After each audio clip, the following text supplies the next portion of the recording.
کو آئین میں ترمیم کر کے مقبوضہ کشمیر خصوصی حیثیت کو ختم کر دیا۔ دوست نہ رہا، امریکہ بھارت تعلقات میں نئی سرد جنگ کا آغاز۔ امریکی صدر ڈونلڈ ٹرمپ کا بھارت کو ایک اور جھٹکا، ٹیرف میں مزید اضافے کا اعلان۔ ڈونلڈ ٹرمپ نے کہا کہ بھارت کے خلاف ٹیرف میں خاطر خواہ اضافہ کریں گے۔ بھارت روس سے تیل خرید کر اسے آگے بھی فروخت کر رہا ہے، بھارت کو یوکرین میں ہلاکتوں میں کوئی پرواہ نہیں۔ ٹرمپ نے یہ نہیں بتایا کہ مزید ٹیرف کیا ہوگا۔ 30 جولائی کو امریکی صدر نے بھارت پر 25% ٹیرف عائد کرنے کا اعلان کیا تھا۔ ٹرمپ کی دھمکی کے باوجود بھارت کا روس سے مزید تیل خریدنے کا اعلان۔ وزیر خارجہ اسحاق ڈار امریکی ہم منصب مارکو روبیو سے ٹیلی فونک رابطہ، دو طرفہ علاقائی امور پر تبادلہ خیال، پاکستان امریکہ کے درمیان باہمی دلچسپی کے شعبوں میں تعاون جاری رکھنے پر اتفاق، دونوں ممالک نے رابطے میں رہنے اور مشاورت جاری رکھنے کا اعادہ کیا۔ ترجمان دفتر خارجہ کے مطابق گفتگو میں سیکورٹی، معیشت اور خطے کی صورتحال پر بات چیت ہوئی۔ اسحاق ڈار اور مارکو روبیو نے تعلقات کو مزید مضبوط بنانے پر زور دیا۔ گزشتہ 2 ہفتوں کے دوران دونوں وزرائے خارجہ میں یہ تیسری مرتبہ رابطہ ہوا۔ 29 جولائی کو بھی اسحاق ڈار نے امریکی وزیر خارجہ مارکو روبیو سے ٹیلی فون پر گفتگو کی۔ دورہ امریکہ میں بھی ملاقات کی گئی۔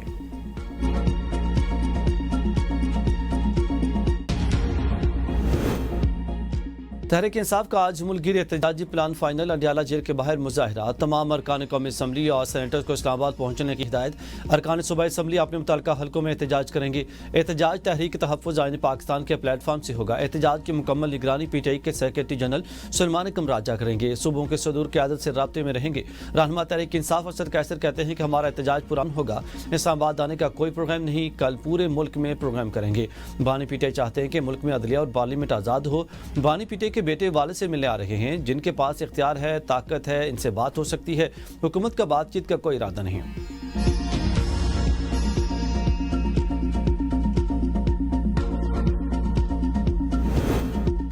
طاقت کے سامنے سر نہیں جھکائیں گے، جمہوری جدوجہد جاری رہے گی۔ پی ٹی آئی رہنما عامر ڈوگر کی پروگرام سوال سے آگے میں گفتگو، کہا کہ ہمارے ارادے فولاد کی طرح مضبوط ہیں، دباؤ قبول نہیں کریں گے۔ ہماری احتجاجی، سیاسی اور قانونی حکمت عملی برقرار ہے۔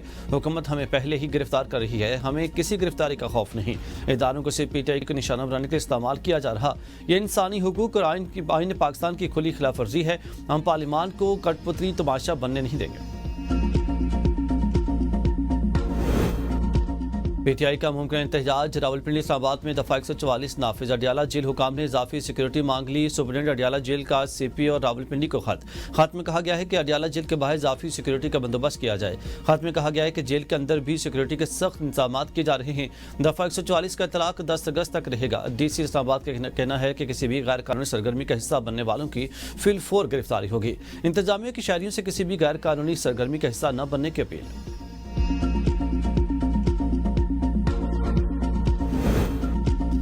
9 مقدمات میں سزا پانے والے شور نہ بچائیں، عدالت جائیں۔ وفاقی وزیر اطلاعات عطا اللہ تارڑ کا قومی اسمبلی میں اظہار خیال، کہا کہ 9 مئی کو منصوبہ بندی کے تحت فوجی تنصیبات پر حملہ کیا گیا، حملہ آوروں کے چہرے پہچانے جا سکتے ہیں، شہداء کی یادگاریں مسمار ہوئیں، قوم سے معافی تک نہیں مانگی، قانون کے مطابق کارروائیاں ہو رہی ہیں، یہ انصاف کا قتل نہیں، انصاف کی تکمیل ہے۔ 9 مئی کیا ہے تو بھگتنا تو پڑے گا۔ وزیر قانون اعظم نذیر تارڑ نے کہا کہ ہم سب کو اپنی غلطیوں کا ادراک کرنا چاہیے، نفرتیں اتنی بڑھ گئی ہیں کہ ہم ایک دوسرے کے ساتھ بیٹھنے کے لیے بھی تیار نہیں۔ اپوزیشن ہمارے ساتھ بیٹھنے اور مسائل کا حل نکالیں۔ احتجاج، جلسے، جلوس سے مسائل حل نہیں ہوں گے۔ اپوزیشن اپنی غلطیوں کا اعتراف کرے، جب تک گریبان پکڑیں گے، بات نہیں کریں گے، مسائل حل نہیں ہوں گے۔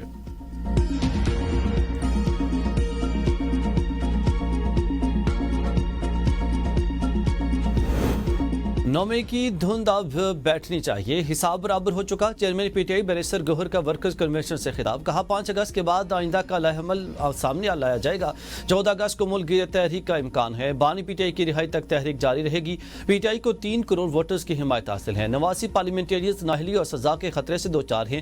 ترقی کے لیے سیاسی انتقام کا سلسلہ بند کرنا ہوگا۔ بیرسٹر سلمان اکرم راجہ کا کہنا ہے کہ 10 سال کی سزا ریوڑیوں کی طرح بانٹی گئیں، آج پرامن احتجاج ہوگا۔ اڈیالہ جیل کے باہر احتجاج سے عوامی مشکلات میں اضافہ ہوگا۔ احتجاج کے لیے بہت سے مقامات ہیں، صرف اڈیالہ جیل کا انتخاب کیوں؟ نون لیگی رہنما طارق فضل چودھری کے پروگرام سوال سے آگے میں گفتگو، کہا اڈیالہ جیل راولپنڈی کی مین انٹری اور ایگزٹ روڈ پر واقع ہے۔ احتجاج کے باعث مرکزی سڑک بند ہوئی تو ٹریفک نظام متاثر ہوگا۔ حکومت کے پاس معلومات ہیں، ممکنہ گرفتاریوں کا امکان مسترد نہیں کیا جا سکتا۔ مینار پاکستان میں جلسے کے لیے پی ٹی آئی کو یہ گارنٹی دینی پڑے گی کہ احتجاج اور جلسے پر تشدد نہیں ہوگا۔ یہ تشدد اور فتنے کی سیاست کرتے ہیں، اسی طرح کی سیاست اب نہیں چلے گی۔ کسی بھی سیاستدان کی سزا یا نااہلی پر ہمیں خوشی نہیں۔ سیاسی اختلافات کے باوجود قانون کا احترام سب پر لازم ہے۔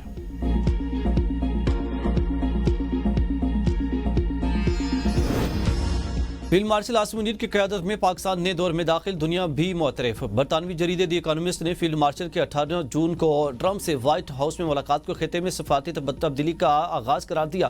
مضمون میں لکھا کہ امریکہ پاکستان سے تجارت، اسلحہ اور انسداد دہشت گردی تعاون کی بحالی پر کام کر رہا ہے۔ یہ جنوبی ایشیا، چین اور مشرق وسطیٰ میں امریکی پالیسی میں بڑی تبدیلی کا اشارہ ہے۔ امریکہ پاکستان کو بختر بند گاڑیاں، نائٹ ویژن آلات دینے پر بھی غور کر رہا۔ مضمون کے مطابق عالمی سفارتکار اور سرمایہ کار براہ راست فیلڈ مارشل سے رابطے میں ہیں۔ فیلڈ مارشل نے چین اور خلیجی ممالک کے ساتھ متوازن تعلقات برقرار رکھے۔ بھارت کے ساتھ تنازع کے بعد فیلڈ مارشل کی مقبولیت میں اضافہ ہوا۔ غیر ملکی دباؤ کے باوجود فیلڈ مارشل نے بھارت کے خلاف جوابی کارروائی کی۔ صدر ٹرمپ کے قریبی حلقے پاکستان کے کرپٹو اور مائننگ سیکٹرز میں سرمایہ کاری میں دلچسپی رکھتے ہیں۔ پاکستان کے نئے سفارتی حکمت عملی عالمی سطح پر فیلڈ مارشل عاصم منیر کے کردار کو نئی شناخت دے رہی ہے۔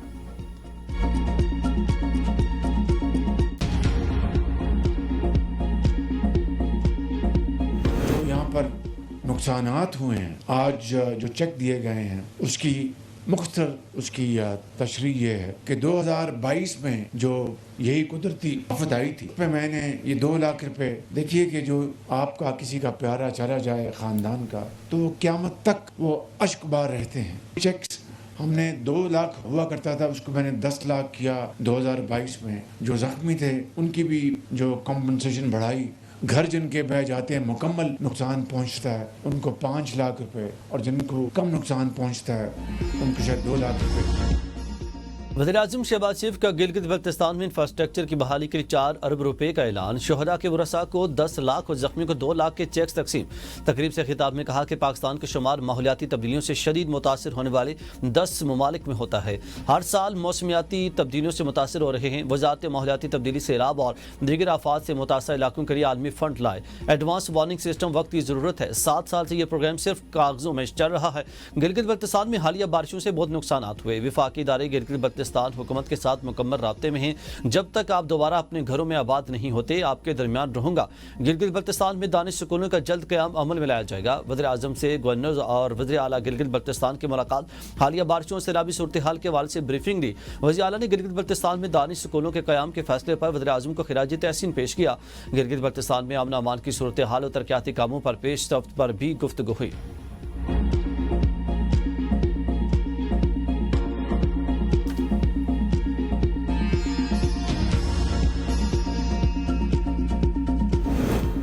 گلگت سیلاب میں بہہ جانے والے سیاحوں کی تلاش کا آپریشن ختم۔ خاتون اینکر سمیت 12 لاشیں نہ نکالی جا سکیں۔ صوبائی حکومت کے ترجمان فیض اللہ فراق کا کہنا ہے کہ سیلاب کے ملبے میں دب جانے والے سیاحوں اور مقامی لوگوں کی تمام گاڑیاں نکال لی گئی ہیں۔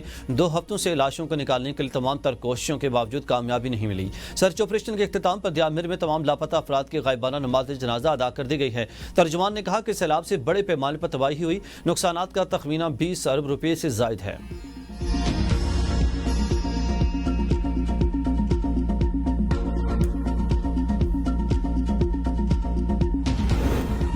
تحریک تحفظ آئین کی قیادت کا شوگر سکینڈل پر چیف جسٹس کو خط۔ معاملہ 3 رکنی ججز کمیٹی کو ریفر کرنے اور از خود نوٹس لینے کا مطالبہ۔ خط میں تحقیقاتی کمیشن تشکیل دینے اور شوگر سکینڈل پر ذمہ داری متعین کرنے کا بھی مطالبہ کیا گیا۔ کہا دن دہاڑے عوام سے اربوں روپے لوٹ لیے گئے اور احتسابی ادارے خاموش ہیں۔ حکومت میں موجود چند خاندانوں کا بالواسطہ شوگر انڈسٹری سے تعلق ہے۔ یہ مفادات کے ٹکراؤ حکومت میں ہو کر اپنے ذاتی کاروباروں کو فائدہ دینے کی بدترین مثال ہے۔ خط میں محمود خان چکزئی، علامہ ناصر عباس، اسد کیسر اور مصطفیٰ نواز کھوکر کی جانب سے بھیجا گیا۔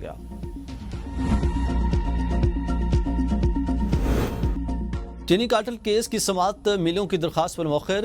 کمپٹیشن کمیشن نے سماعت کی نئی تاریخ 22 تا 25 ستمبر مقرر کر دی۔ 70 سے زائد شوگر ملوں نے سماعت مؤخر کرنے کی درخواست دی۔ کمپٹیشن کمیشن کا مزید التوا نہ دینے اور کیس کی روزانہ کی بنیاد پر سماعت کا فیصلہ۔ کراچی کی ہول سیل مارکیٹ میں چینی کی قیمت میں 4 روپے کمی، قیمت 170 روپے فی کلو ہو گئی۔ چیئرمین پیپلز پارٹی بلاول بھٹو سے وزیر اعلیٰ سندھ سید مراد علی شاہ کی ملاقات۔ صوبے کے سیاسی و انتظامی معاملات پر تبادلہ خیال۔ بلاول بھٹو نے کہا کہ یوم آزادی کو بھارت کے خلاف جنگ میں جیت کے جشن کے طور پر منایا جائے۔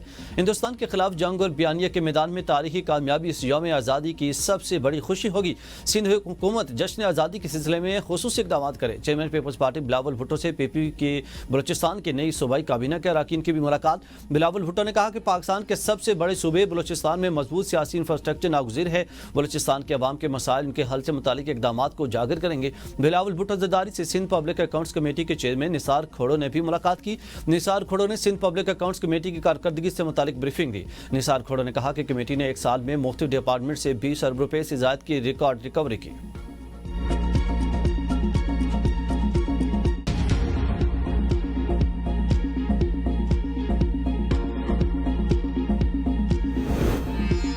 آج سیاست کرنے کا نہیں، کشمیریوں سے یکجہتی کا دن ہے۔ پی ٹی آئی احتجاج کے لیے 5 اگست کے بجائے کوئی اور دن رکھتی تو اچھا ہوتا۔ وفاقی وزیر امیر مقام کے حریت رہنماؤں کے ہمراہ پریس کانفرنس، کہا مسئلہ کشمیر پر پاکستان اپنے اصولی موقف سے کبھی پیچھے نہیں ہٹے گا۔ کشمیریوں کی مرضی کے مطابق ان کے مستقبل کا فیصلہ ہونا چاہیے۔ مسئلہ کشمیر کے حل کے بغیر خطے میں امن ممکن نہیں۔ بھارتی وزراء کی طرف سے مسئلہ کشمیر کے دفن ہونے کی باتیں قابل مذمت ہیں۔ حالیہ جنگ کے بعد دنیا مسئلہ کشمیر پر دوبارہ توجہ دے رہی ہے۔ ٹرمپ سمیت عالمی قیادت مسئلہ کشمیر کے حل کی حمایت کر رہی ہے۔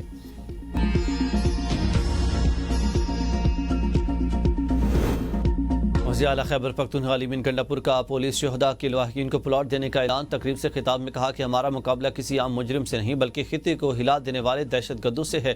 دہشت گردی کے خلاف جنگ میں جدید ٹیکنالوجی ناگزیر ہے۔ پولیس اور فوج نے غیر معمولی دہشت گردوں کا مقابلہ کیا۔ ایسے دشمنوں سے نمٹنے کے لیے سپر پاور سطح کی فورس درکار ہے۔ پولیس کو جدید اسلحہ، ٹیکنالوجی اور بلٹ پروف گاڑیوں کی فراہمی جاری ہے۔ اب تک 105 بلٹ پروف گاڑیاں پولیس کو فراہم کر چکے ہیں۔ رواں سال پولیس کے لیے 7 ارب روپے جاری کیے۔ پولیس ویلفیئر فنڈ میں شہداء کے لیے 1 ارب روپے مختص کیے۔ شہداء کے اہل خانہ کی کفالت حکومت کی اولی ترجیح ہے۔ شہداء کا حق ہے کہ ریاست ان کے دروازے پر جا کر خدمت کرے۔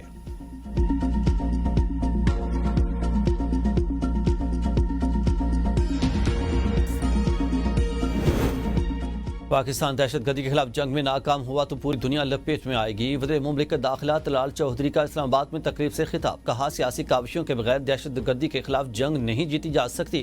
خیبر پختونخوا بلوچستان میں دہشت گردی زیادہ ہے، وہاں کی صوبائی حکومتوں کو اپنا کام کرنا ہوگا۔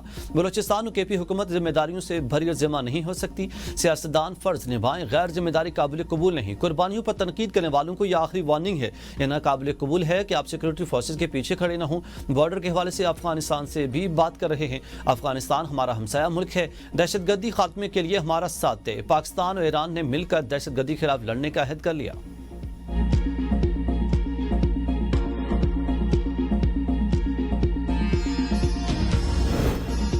مونسون بارشوں کے نئے اسپیل کا آغاز آج سے 7 اگست کے دوران پنجاب، خیبر پختونخوا، کشمیر اور گلگت بلتستان کے بعض مقامات پر موسلادھار بارش کا امکان۔ 6 اگست کو بلوچستان میں تیز بارشیں متوقع، سندھ کے ساحلی علاقوں میں ہلکی بارش کا امکان۔ راولپنڈی، سانبا سمیت مختلف علاقوں میں بارش۔ چکوال میں طوفانی بگولے سے متعدد مکانات متاثر ہوئے، دیواریں اور بجلی کا پول گر گیا۔ پانی کا لیول 1750 فیٹ ہونے پر راول ڈیم کے سپل ویز کھول دیا گئے۔ دریائے سندھ میں کالا باغ، تونسا، گڈو اور سکھر بیراج پر بدستور نچلے درجے کا سیلاب برقرار۔